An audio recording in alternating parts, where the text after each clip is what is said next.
Steponside.org.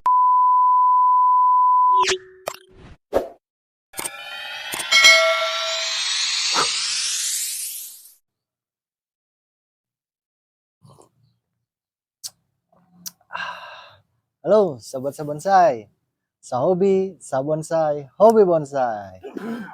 Nah, berjumpa lagi dengan saya di channel YouTube Sabonsai.art. Semoga sahabat-sahabat di sana dalam keadaan sehat walafiat dan tidak kurang sedikit apapun. Oke nih, untuk kali ini kita tidak akan membahas pohon atau bonsai, dan kita lebih condong ke aspek pendukung dari bonsai itu sendiri. Nah, terutama di bagian penggroundingan di bahan bonsai. Nah, untuk kali ini kita akan membahas penggroundan di bahan bonsai. Jadi untuk di kebun sabonsai itu kebanyakan dilakukan penggroundan ya, untuk mempercepat si bahan bonsai itu ke step selanjutnya atau mendekati ke jadi gitulah untuk bonsainya itu sendiri. Nah, ada metode-metode yang kami terapkan di penggroundan, yaitu yang pertama dengan batu bata, dengan genting, dan yang ketiga dengan karpet atau talang air yang kita modifikasi untuk dijadikan bahan groundan. Kita akan membahas di bagian yang ketiga, yaitu di bahan grounding dengan menggunakan media karpet air atau talang air. Oke, kita lanjut. Di sini saya ada beberapa jenis karpet atau talang air untuk bahan grounding. Ini yang pertama ground, dan yang pertama saya coba di karpet yang warna merah. Yang ini yang belakangnya hitam. Ini sebagai sampel aja, soalnya ini bekas gitu. Jadi di bekas dibuat tatakan cangkoan dari awalnya. Jadi seperti ini. Saya akan menunjukkan aja sebagian. Jadi jenis-jenis karpet yang ada di kebun bonsai itu seperti ini gitu. Nah, yang ini ya ininya merah, dan yang belakangnya itu hitam. Nah, ini cenderung agak kurang menurut saya, dikarenakan apa?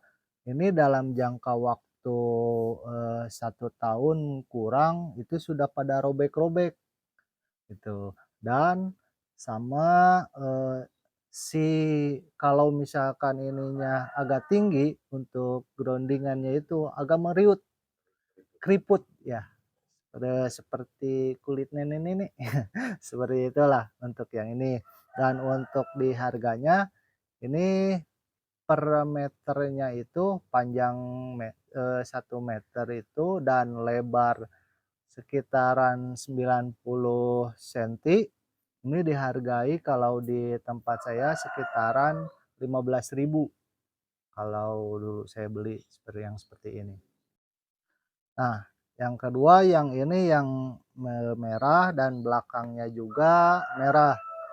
Nah, ini sama, ini agak keras, agak tebelan dikit lah dari yang ini, dari yang belakangnya hitam. Nah, yang ini agak cukup keras juga, lumayan lah untuk kekerasan dan ketebalannya. Kalau dibikin yang tinggi juga bagus, dan yang ini mudah retak, tapi di jangka waktu 1 tahun kurang juga sudah retak. Jadi seperti ini. Tuh, menimbulkan garis kalau dilipat keras. Dan ini kurang awet gitulah. Dan untuk di harganya ini agak mahal, kalau nggak salah sekitar 18.000 kalau di pasaran seperti ini. Dan ini ada yang warna biru atau hijau ya, ini biru Tosca deh. Nah, yang ini agak sama sih untuk dengan yang ini. Untuk ketebalannya agak cenderung lama, sekitaran 1 milian lah. Ini agak lembek juga. Nah, yang ini, cukup, bagus juga, cuman ada keriput sama dengan yang merah, tapi tidak terlalu parah untuk keriputnya. Nah, yang ini, ya keriputnya untuk harga di pasaran sekitaran 15.000 sama dengan yang merah ini perbandingannya. Itu 1 meter kali 90 senti, 90 senti. Nah, seperti itu. Nah, yang ini, eee, kalau misalkan dengan lingkar diameter besar dan tinggi, itu agak, lembek gitu. Jadi kurang seseg, ini cenderung kurang kuat. Walaupun ini 1 tahun masih kelihatan, bagus, kalau yang ini 1 tahun lebih masih kelihatan bagus. Cuman untuk ukuran yang diameternya besar, itu agak kurang kuat gitu. Nah, oke, yang terakhir yang ini, yang saya pakai kebanyakan ini yang agak tebal, jadi birunya itu agak tebal. Ini sekitaran 2 mili lebih lah ya kalau yang ini. Ini agak agak keras, agak keras. Di enaklah kelihatan, kokoh juga, enggak letoy gitulah. Nah, ini untuk di, harga di pasaran ini sekitaran 20.000. Kalau yang ini agak mahal, tapi, cenderung yang saya alami sekitaran 3 tahun juga masih bagus kalau yang ini. Jadi cenderung saya rekomendasikan ke sahabat-sahabat bonsai pakai yang karpet untuk penggroundingan yang seperti ini. Bisa, saya kasih contoh untuk bahanan yang besar juga ini enggak lembek. Nah, ini untuk diameter besar juga, ini sekitaran panjang tuh 175 sentimeter dan tinggi ini sekitaran 45 sentimeter dan mendapatkan diameter sekitar 55 sentimeter. Ini kelihatannya, kokoh juga gitu kan untuk, yang besar. Oh, seperti ini. Lebih enak. Dan ini bisa sampaikan 5 tahun juga masih bagus gitu. Oke, kita lanjut bagaimana cara membuat lingkaran pada bagian karpet. Banyak teman-teman itu menggunakan kawat ataupun tali apa gitu kan. Nah, kalau misalkan saya untuk membulatkan si talang itu pakai ripet seperti ini. Kayak ripet seperti ini, dan ini pakai untuk ngelubanginya itu pakai apa, buat kertas lah seperti ini. Nggak tahu apa namanya. Jadi seperti ini. Nah, saya contohin seperti ini. Jadi biasanya tuh tinggal lubang. Ini band. Nah, nggak tahu nama alatnya atau apa. Ini tinggal dipasin antara sudut yang ini, nanti ketemu di si lubangnya tuh. Kalau tinggal bolak balik, dan ini sudah pas tuh antara sudut ini dan sudut ini. Jadi di sini juga sama seperti ini. Kita pasin antara ujung yang ini. Membuatnya lubang, dan ini cenderung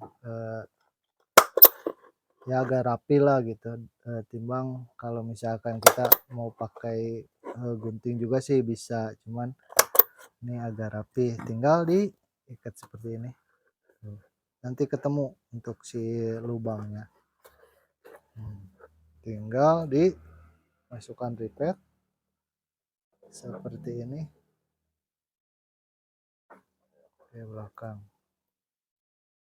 pakai ripet. Oh, sudah jadi.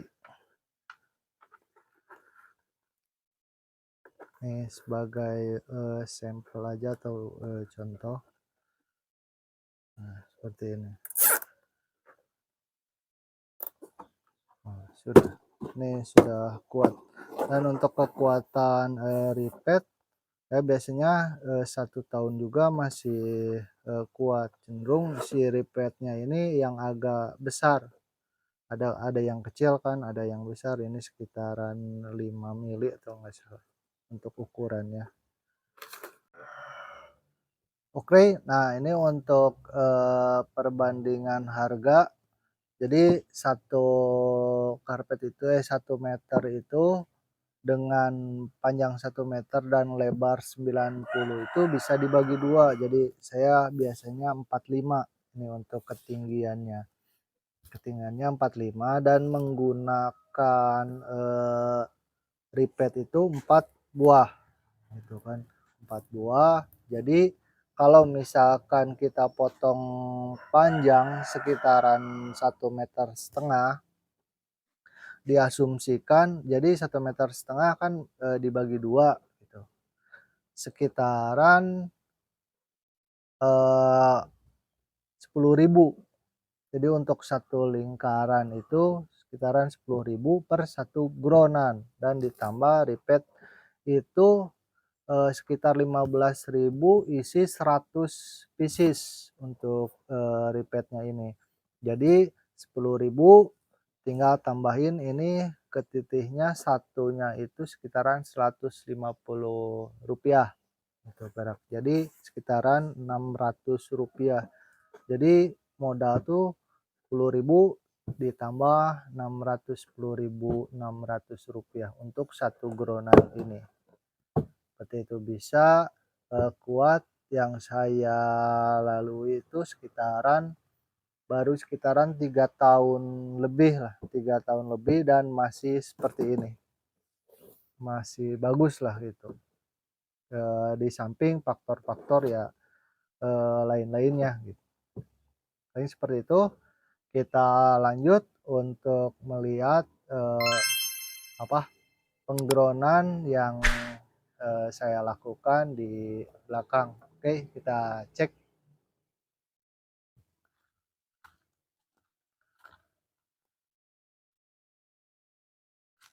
Sip.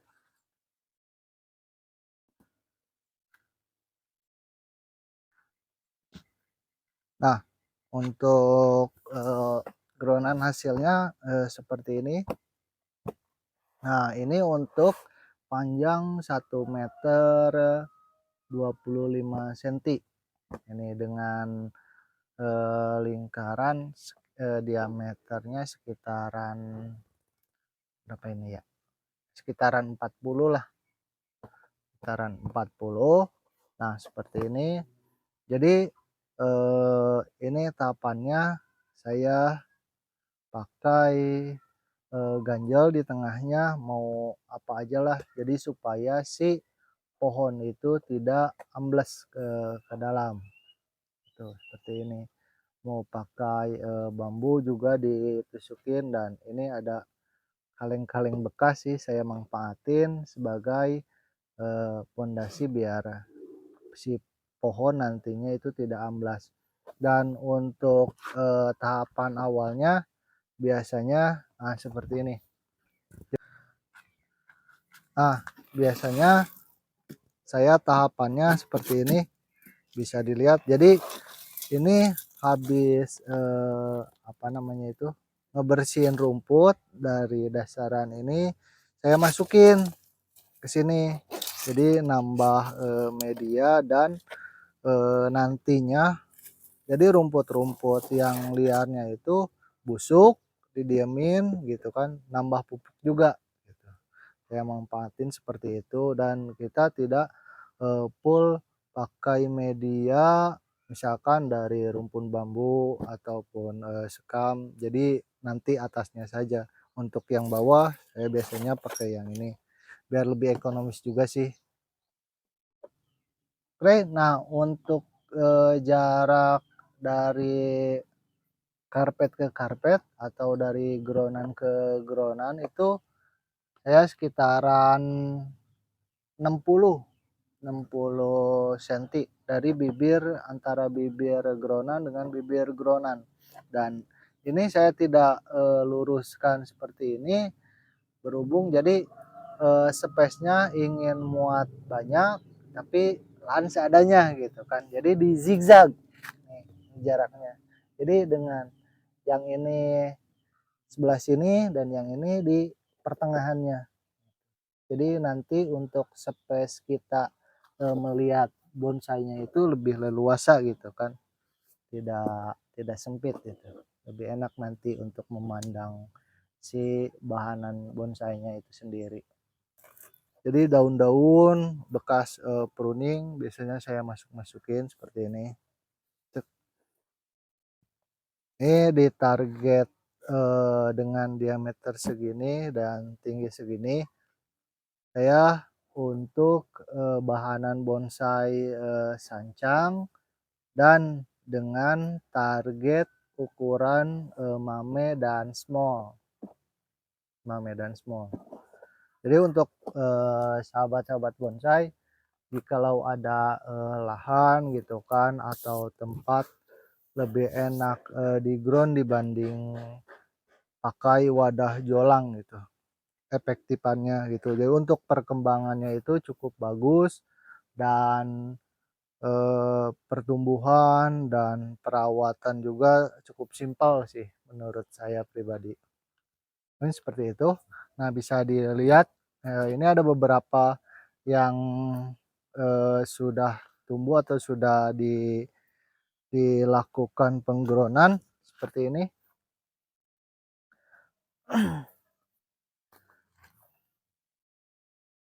Oke, nah jadi ini stepnya itu dari bibit saya tanam di kebun yang satunya lagi, dan setelah cukup memenuhi proporsi di ukuran yang saya targetkan, yaitu di mame dan small, lalu saya pindah ke tempat ini atau di ground seperti ini gitu untuk targetnya. Jadi step awal kaki sudah beres dan melakukan pemotongan atas seperti itu. Paling seperti ini. Nah, ini juga ada beberapa yang baru step, jadi buat tanganan pertama dan terusan. Tanganan pertama terusan. Ini direncanakan paling untuk di groundan sini paling sekitaran kalau misalkan udah anak cabang lah baru kita naikkan ke jolang. Kalau misalkan targetnya sebentar lagi lah untuk mencapai ke kematangan pada bonsai. Nah, oke sahabat bonsai, paling seperti itu untuk metode atau grounding yang dilakukan di kebun sabonsai.art. Oke sahabat sabonsai, terus ikuti channel sabonsai dengan cara like, subscribe, and comment video sabonsai.art. Hobi bonsai, sahobi sabonsai. Terima kasih telah menonton. Jangan lupa like, komen, subscribe channel sabonsai.art.